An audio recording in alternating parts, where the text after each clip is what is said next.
করে আনার পর কথা ছিল জয় চৌধুরীর কথা সে এসে ক্ষমা চাইবে, কিন্তু সে এসে অন্যদের দায়িত্ব নিচ্ছে এবং এটা তর্ক করছিল। আমরা এখন এই সিদ্ধান্ত নিয়েছি, গণমাধ্যম বাংলাদেশের সকল গণমাধ্যম জয় চৌধুরীকে বয়কট করলাম। বলতে চাই, এই ঘোষণার সঙ্গে যদি শিল্পী সমিতি একমত না হয়, শিল্পী সমিতি যদি তাদের কোনো কার্যক্রমে এই ছেলেকে রাখে, তাহলে আমরা শিল্পী সমিতিকে বয়কট করব। একটা কথা বলি, যদি জয় চৌধুরীকে নিয়ে কোনো ডিরেক্টর, কোনো প্রডিউসার কোনো সিনেমা বানান, সেটার প্রচার পাবেন না, এটা আমরা ঘোষণা দিয়ে দিলাম, সেটা নেবেন। আর আমরা এখন বলছি, যেহেতু চলচ্চিত্রের এতগুলো লোক এখানে ছিলেন, কেউ জয় চৌধুরীকে থামাতে পারলেন না, তার মানে চলচ্চিত্রের দায় সবার। অবশ্যই প্রত্যেক বছর 23 এপ্রিল থেকে চলচ্চিত্রের কালো দিবসই পালন আমরা এটা প্রত্যেক বছর পালিত করব। কি করব আমরা? ওই দিন সিনেমার মুক্তির দিন থাকলেও আমরা সিনেমার কোনো নিউজ করব না, এবং এটা আমরা সবাই মনে রাখবো। ঠিক আছে, এটা আজকে নিউজের মাধ্যমে এটা প্রতিষ্ঠিত করে দেব। তাদের প্রতিশ্রুতি না, মানে আজকে যে ডিসিশনগুলো হয়েছে, আজকে তো ডিসিশনগুলো হয়েছে যে রোগীদের ক্ষয়ক্ষতি পূরণ, তারা ক্ষয়ক্ষতি পূরণ করবে, তারপরে যত ইনস্ট্রুমেন্ট ভাঙছে সেগুলোর ক্ষয়ক্ষতি দিবে।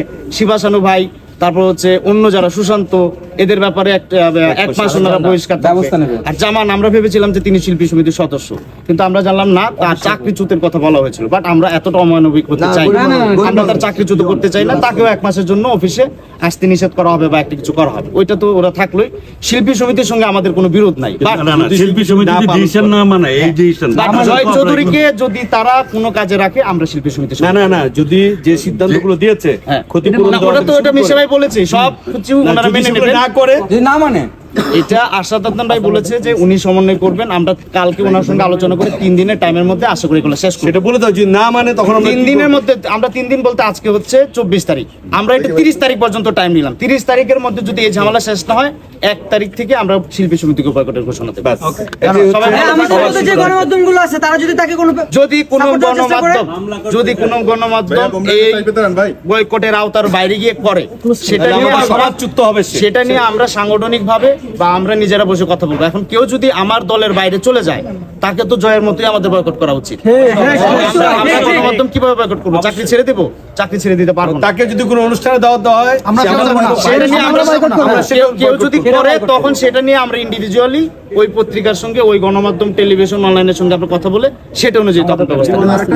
জয় চৌধুরী যেখানে বয়কট, আমাদের যারা আহত হয়েছে, যদি কোনো সাংবাদিক ভাই কোনো অপ্রতিভ কোনো সিরিয়াস অবস্থায়, আমরা জয় চৌধুরীকে আসামি করে মামলা করব।